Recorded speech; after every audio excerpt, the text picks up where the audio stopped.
Vineyards? So we have all Cabernet Sauvignon, 16.5 acres or so, planted acres. These are some of our older vines, block 1.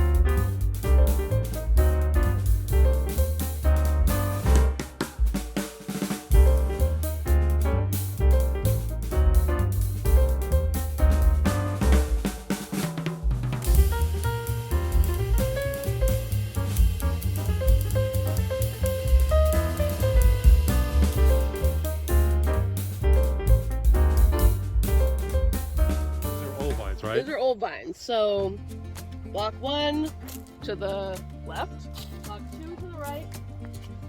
They are roughly the same, except for one key difference, that block 1 was all tea-budded over from Merlot. So we had Merlot growing in this area. Wanted to switch over to Cab.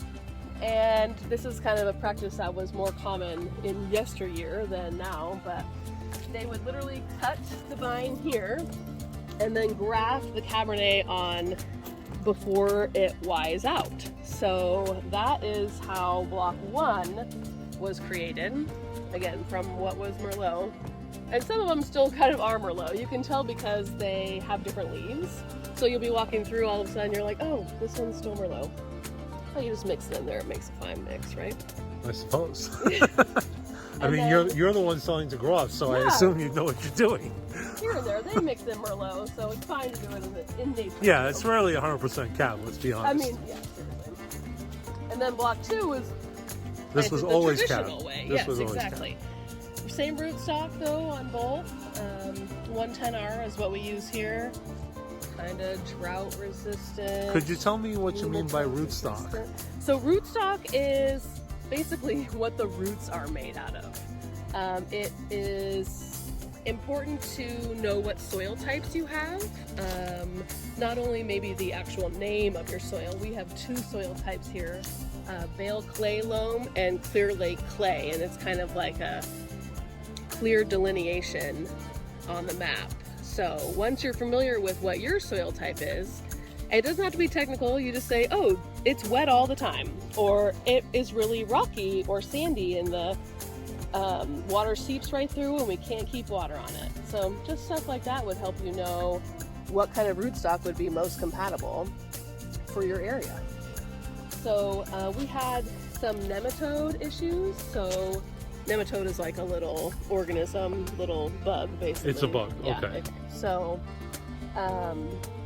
in order to fight that, you get nematode resistant, which is what 110R is, along with other activities that work in this area. So that's what we have throughout. When you say old vine, how old are we talking about here? So these were planted in the late 90s. Okay. So about 25 to 35 years old. Yeah. Probably more on the 25-year side. They're probably around 98, 99. Okay. Which is fairly significant. We do have neighbors that have stuff that's much older than that. The homes next door, I think they still have stuff from the 70s. So, but yeah. So my understanding is that the older the vines are, the less fruit you get, therefore more concentrated flavor. Is that? I mean, I would probably agree with that. I don't have a lot of old vines, so I don't have a lot of old vine knowledge. But well, sure you do. You just don't have a whole lot of whole vine experience. Well, you know what's up. Come on, don't play dumb with me. That's my job. No. I don't want to say. So yeah, so some of our older stuff, we aim to get about 5 tons an acre on this. Is that a typical yield for a 25-year-old vine? I would say so. I Okay. mean, we could easily get more than that. We cut down quite a bit. We like to leave just, if they were here, I would show you, but 2 clusters per shoot. Okay. So for every 1 shoot, there's a cluster here, and there probably was a cluster here. Right. And so you've already harvested. We did. Okay. We did. That's fine. No, yeah. That's good. It was quick and dirty this year with all the heat and Labor Day, and then the rain the following week. It was just... Yeah, the rain was kind of unexpected. It was. It kind of shut the sugar production down a little bit, brought the sugar back down from the crazy elevated numbers that there were. Yeah, I mean, it was 115 in Pleasant Hill, so what was it here? It was almost 120 up valley. And did you get cooling at night, or was it hot all the time? I think it cooled, but like in quotes, because I don't know that it got like under 80 really. Okay. For like a few days. Okay. Even in the night, you know, which is, I mean, we look for those cool nights to bring everything back down. Right. That's kind of the nice cycle of the growing degree days. But there's some out there. Few clusters in there. So I see a structure kind of we're coming up on. What is that? That is one of our wind machines. Is that for power? We will use that. No, it doesn't create power. It actually runs on propane. Okay. We will use that in the spring. It combats frost. So okay. if there is a frost danger, basically everyone has their phone set to whenever it gets to be about 34, 33 degrees outside. Mm-hmm. You start up your wind machine, air starts moving, warms up the air. So you try to bring it up a few degrees to keep basically your buds from freezing off. This 2022 was a particularly bad, so this is what's left over after you prune. This is called a spur. Okay. So you leave this on here, 2 growth points per spur. And then this is where the bud grows. So these little knobs right here are the buds for next year. So we'll cut here. And these 2 little knobs right here will create, they will bloom, not bloom, but they will crack and the green will come out in the spring. So if you get late frost, April, and you've already budded out, and you want to do whatever you can to keep that from getting frost damage, because then you have nothing will grow from that. Mm-hmm. So that impacts your entire year right there. And that's what you use the wind machine for, to kind of That's what the mitigate wind that machine's damage. for. Right, exactly. We can also walk by our smudge pot collection. That's like the old school way of doing it. They actually do that in Bordeaux still, but it's basically a pot this high, has diesel on the bottom, and it's a big fire. And it just kind of wafts heat out everywhere. Yep, you like space them out in the vineyard. And, very interesting. yep, just try to keep things warm, because in Bordeaux they have crazy weather. I mean, they might get, rain and frost like in June. Right. So they, have to take even more extreme measures. So does this blow the hot air out? Is that, or does the wind? No, it just It goes circulates. up and then dissipates Exactly. with the It fan. has nothing to do with heat. It's just the circulation of air. So that not only spins, but it rotates. So it is rotating air all around, and you're working in conjunction with your neighbors. There's our neighbors right there. Yeah. So we're just keeping the air flowing, and that brings the temperature and the humidity up. Then you can tell that this is our younger blocks. So this is about a 7-acre part that we have in 3 different blocks, and they were replanted in 17, 18, and 19. Oh wow. So these are our youngest right here, planted in 19.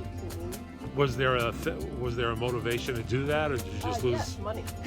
Okay, Wow, but I mean, that makes me sound like Scrooge McDuck. no. But I mean, like, what was the thinking? Was it a different varietal that you? Okay, yes. So that's we what I had wanted. Merlot in this area, Okay. which I love, and but the price point is just significantly different. There wasn't as much for demand, Cabernet. obviously. For Correct. Yeah, and I mean, right. people still use it. Like I said, they use it in blending basically every Cabernet almost out of Napa County, but it's just, and it is more labor intensive. It has a lot of suckers. So in the spring, when everything's growing, the trunk will also sprout in certain spaces. Okay, so you have to trim all that back. Exactly, because that's just lost Mhm. energy. And so to trim all those off, in Merlot is a much more labor intensive, because these 25-year-old ones will here's one right there. Every 10, 20 vines, you'll get one trunk that has something growing on it. Uh-huh. But Merlot is almost every single one. So it was just, we're paying more to farm it, but we're not seeing the return on that. Mhm. So. Well, I mean, look, let's be honest. There's a love factor, I'm sure, a legacy factor, but in the end, this is a big property. You It's got a to pay business. taxes, Right. you got to heat the place. I mean, there's a lot of expense that goes into it. Absolutely. So it's a business. I mean, you have to treat it as such, otherwise Yeah. you'll be closed, and someone else will treat it as such. Totally. Yeah. Exactly. Mhm. You got to balance. So this year, we will take one of these, probably this one and this one, And that's where you'll make the cordones out of. You'll cut these guys off down here, tie them to the wire, and those will be your cordones. And that's what the spurs. And they'll wine off in tea. And all Exactly. That stuff. Okay. That's what the spurs will come off of. So yeah, so we cut the fruit off of these guys because, like you said, we're interested in the vine growing and being here for the next 30 years instead of this getting week, money. Yeah, Yeah, exactly. Today from. I mean, if you need it tomorrow, you probably are in more trouble than you want to Right. get to. You shouldn't have replanted. That would be the thing. Exactly. You gotta plan for that. Yeah, this is some good stuff. I mean, I really appreciate it. I feel like there's not much of this information out there. It's more about, let's go drink this and that and the other. And I'm guilty. I mean, I admit it. I'm as guilty as the next person for that. But I'm glad that you were able to bring us some of the, pre-bottle kind of information. Exactly. So that's it from Taddei Vineyards. I want to thank Cara for letting us come out and showing us around the property. I had a really great time. Lots of information, most of which I'm sure you didn't know. I know I didn't know. But don't forget, please, folks, to like and subscribe to the channel. If you're looking for great wine gear like glasses, wine bags, decanters, anything like that, in the description box you'll find links to everything there. Thanks again for watching. Thanks to Cara for having us, and we'll see you again next time.